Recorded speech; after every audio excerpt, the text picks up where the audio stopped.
5月2日就是今日是关注这个生物多样性的日子。台东富山渔业资源这个保护区呢，就发起活动哦，有80个民众做伙甲4种无共品种的这个泡卵的龙虾，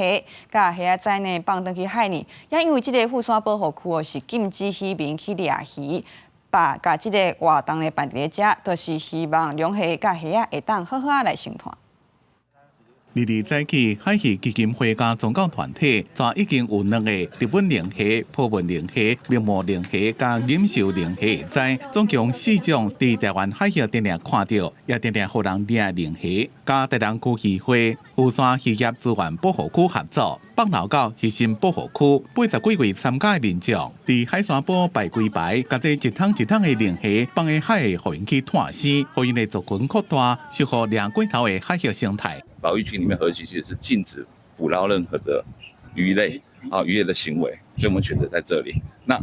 重点如果溢出的话，就代表这个效果是好的。海渔基金会讲，除了甲这个龙虾放流，也甲台东区渔会合作，加强巡守保护，避免有人来偷掠。以前巡守的强度没那么强，当然就是会有一些不肖人士会来滥捕。那现在我们有加强我们一个巡守的一个量能。那当然可以减少了很多的那个滥捕的这个机会。